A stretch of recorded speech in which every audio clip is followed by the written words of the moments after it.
It's Gaz, and welcome back to the Warframe video. So we're going with the first hotfix of 2024 today. We got some changes to how the new Archon shards work. We got some glitch fixes for things that probably weren't intended but were being used by the player base, and some other stuff like that. So we'll be going over that today, and I'll be giving my opinions on what happened to these shards, because honestly, there's a bit of a problem here if you ask me. So we'll be going over my problems with the new shard changes and some more. So if you enjoy these types of videos, make sure to hit that like button. Also hit the sub button as well. We do daily Warframe video uploads on this channel. It's all unique content for YouTube. I also do live stream Warframe quite a bit. We'll be live streaming Barokatir and all that kind of stuff over the next couple days. So come on, stop by the live stream channel. Now we've gotten that out of the way, let's get into these hotfix patch notes. So the first hotfix of 2024 did not re-enable cross-save, but just to give you a context of it, this was supposed to be laying the groundwork for cross-save coming back, okay? I'm expecting it like when Gauss Prime comes out on the 17th, which has actually been officially confirmed at this point. So yeah, go me having the info before everyone else. That's why you saw it. That's why you should subscribe. But yeah, let's go over these patch notes. So it's going to be patch 35.0.7, and it was like yesterday actually, but I had the Zombie Revenant video yesterday, so I didn't want to do 2 videos in one day, even though I sometimes will do that. So what we got here, hello, Tenno. I'm not going to read all this stuff. So basically, cross-save, platform save fixes. If you had an issue with cross-save, that's what they're trying to fix right here. Let's not dwell too much on these, because these are just like, behind-the-scenes changes. Let's go to these actual changes to gameplay, stats, and items. So, first off, if you watch some of my previous videos on Purple Archon shard frames, the Purple Archon shards have gotten bug fixed / buffed. Now they perform the equilibrium effect now triggers as a normal equilibrium effect. So what that means, health orbs and energy orbs can now be picked up once you are full, just like before. So you no longer need to have synth fiber on your companion at all for the equilibrium effect on either the actual equilibrium mod or the equilibrium purple Tau shard, or purple normal shards and Tau shards. So nice buff to those. And that's going to actually feed into what I'm talking about later when we complain about Archon shards. Yeah, green shards and purple shards are definitely the meta, the good ones. And we'll take a look at what they did to orange shards here too. So I'd like to let you know that I actually was making an active effort to not make any orange shards because I was aware that they were not working exactly as they were intended to, and people were going crazy making orange shards and Tau shards for orange for no reason besides, hey, look, this is working very, very well right now, and it probably won't work like this once DE gets back from vacation. Look, like DE's back from vacation, the first glitch fix nerf has hit.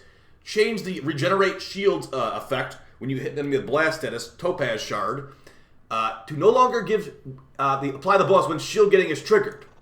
An unintended decree of invulnerability would be obtained while this effect was continuously triggering shield gate. So it was changed to function similarly to Caliban's lethal progeny ability, where the shield recharge is disabled when shield gate is triggered and only resumes when the shield begins to regenerate themselves. If that doesn't make any sense to you, probably because you haven't made any orange shards yet. There is an orange shard effect. I'm just going to look at it right now. I have one orange shard. I've only made one orange shard ever because they're very underwhelming. I need some buffs, if you ask me. But looking at the orange shard effects, here we are on my ship.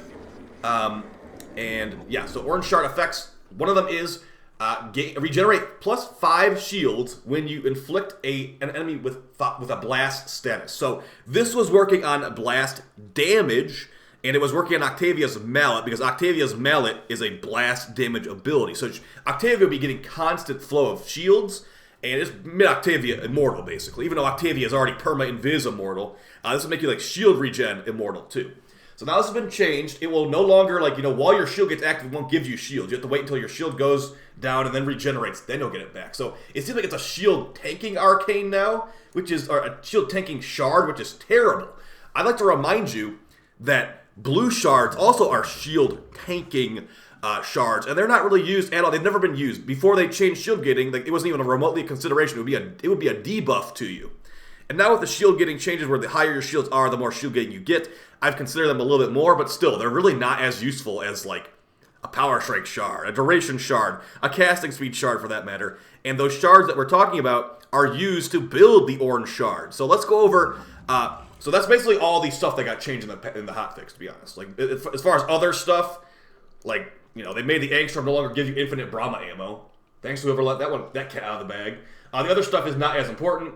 Change the You can trigger the Fervo new boss fight with half the team there instead of everybody there, so you're not forced to do 60 eyeballs. The Pangolin Prime now has a force slash proc on slam attack. Okay, changing the really important things here. And the other stuff just like little glitch fixes here and there. Like, you know, the Anatomizer now spawns more frequently in the kill X flying enemies bounty. This stuff's not important. Let's focus now on the orange shards and how they are lacking compared to the other shards in this game for purple and green. So, if you've been watching my previous videos, you might notice I've been putting purple shards on lots of frames. I've also been putting green shards on lots of frames too. Why is that? It's just because the effects of the purple and the green shards are better than the effects of the orange shard. Orange shards are bad. They are not worth making. You should make 0 orange shards if you ask me. Until DE maybe considers buffing them, I think orange shards are not worth your... they're not worth you consuming 2 shards to make them in the first place. So let's go over what these effects are of these orange shards, and I'll explain why I think they're so worthless compared to everything else. So here I am on my mesa, and I've only made 1 orange shard ever because they're just not worth it to me. So we got 2 green shards. These are great. Reading what green shards do. Toxin stats effects deal increased damage. Perfect for Saren. Great for a toxin proc build, I guess. Second effect. Recover 2 health each time an enemy is affected by a toxin stats effect. That one is definitely not really highly desirable at all. Like, I would actually be okay with them removing that one for a better effect. But as far as the weak, air quotes, weak effect on the green shards, at least it's not like, you know, something really, really bad. I guess it's okay to like look at a terrible stat like that when the other ones are so good. The other 2 gain increased damage, ability damage on an enemy affected by corrosive statuses, made for Saren basically. These green shards are like made for Saren basically. That's why it's so good. Also increase the maximum stacks of corrosive by +2. That right there is better than the entire orange shard put together to me. Increases maximum stacks corrosive by 2. This allows you to do the zombie Revenant. This allows you to be zombie Octavia, zombie whoever, because you can fully remove enemy armor, and with Nourish, you have full armor strip, and you have full viral debuff from just, you know, minimal investment. Just 2 shards in your frame and a Nourish helmet, and you're good to go. And a corrosive bill on your pistol. What can you say the orange shard does comparatively to that? Right next door, so we got all these, almost every effect on the green shard is good, or extremely, you know, extremely powerful. We move next door to the orange shard. What do we have here? Gain 1 maximum health per enemy killed with blast damage. Max 300 health. So I have to kill 300 enemies with a non-meta damage type. Technically, you know, a Brahma has built-in blast, so that could kind of work. I think of 300 enemies with a Brahma for 300 extra health. You do know that wisp motes exist, right? If you need maximum health that badly, you would not be using a fused Archon shard with a conditional bonus to get 300 extra health. So that's a very, very, very weak effect. And of course, the Tau version would be like 450 health or whatever. But that's not making a huge difference. And that is per shard slot as well. So compared to a blue shard gives you 150 health. This gives you double that. But who's modding for health maximum in the first place, right? Like, that's kind of how I'm looking at this. The next one, the one they just, you know, patched out, nerfed or whatever, bug fixed it. Regenerate the shields while it's affected by blast stats. That one became irrelevant instantly. They should probably buff that one in some way because they just nerfed it so hard, or glitch fixed it, whatever you decide to call it. The only decent effects on this one, in my eyes, are the last 2. Increase secondary crit chance by 1% every time you kill an enemy with heat damage, max 50%. It's technically more than a Tau crit chance shard for red, but it's a normal shard. So yes, if you want to get more crit chance on Mesa, I guess that's a good one. As you can see, I have it on here, and it does work pretty well. But, I mean, at the same time, you consumed a casting speed shard and a power strength shard to make that. I'm expecting some big things out of this, and that's a kind of a small thing to me. So, okay effect for these last 2 down here. Like, and also gain increased ability damage on enemies affected by rad. Sure, it's good for Qorvex, it's good for Wisp.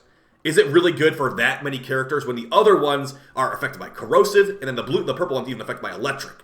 I think that the stats on this orange shard needs some massive buffs, if not entire reworks. I know we've made videos on like this in the past. It's like, oh, the blue shard is bad. They should put range on the blue shard. They never did it. This is more work, a lot more work than a blue shard, because you have to go to the highest level the most recent tile set. You have to beat the newest quest. You have to get the fusion reactor thing for this at rank 3, the shard fuser. You have to get a yellow normal shard and a red normal shard, and then I mean 15 still is like nothing. But after that, then you turned your 2 shards into 1 shard. Now you have these weaker effects in my eyes, even though the number's higher. Who's going to be using increased maximum health? I mean, why does this one even have maximum health if it's a damage shard and a utility shard put together? Why are there tank stats on my damage shard, my utility shard going together? There's no tank stats on here. There's no tank stats on here. What is the point of this? The tank stats should be on the purple shard, if anything. So, going to the last shard here, the purple shard, get increased damage on enemies affected by electric. Great for certain frames. Gain increased electric damage on your primary, and it's a set bonus. Very good on Ivara for level 10,000. Gain increased melee critical damage. Amazing on lots of characters. And health pickups equilibrium. Good on almost every character in the game. The purple shards and the green shards are meta. The orange shards are bad. So DE should probably buff these, or just don't make them. That's what we'll do. Just don't make orange shards, unless you want to play Mesa with some increased crit chance. Like I said, I got one right here. But the shield gating of this is gone. The other effects of this are marginally better than red shards at best. And yeah, who's going to be even using the health maximum increase from blast damage? Definitely not me. They're trying to push blast damage on these orange shards. But spoiler, blast damage is not very good. It's not. There's a reason why they have to make effects like this, where enemies affected by blast damage give you maximum health. Enemies affected by blast damage give you shield regen. Because blast damage is bad, and this is not making it enticing enough. It should be like, enemies affected by blast damage will now explode on death, doing % health in an AoE. This is not good enough at all. So let me know what you guys think they should do about orange shards in the comments down below. As it stands right now, do not waste any yellow shards or any red shards making these, in my eyes. You waste your yellow shards and your red shards making purple shards and green shards, because those yellow shards make green shards and those red shards make purple shards. And they're a lot better than orange shards probably will ever be. So see you guys in the next video. Appreciate all the support. And yeah, there was supposed to be a Void Cascade guide today, but that'll probably be tomorrow, just because I actually have some stuff to do. So I'm going to go catch up on Jujutsu Kaisen and go hang out with some people. So I'll see you guys next time. Appreciate all the support. Take it easy. Peace.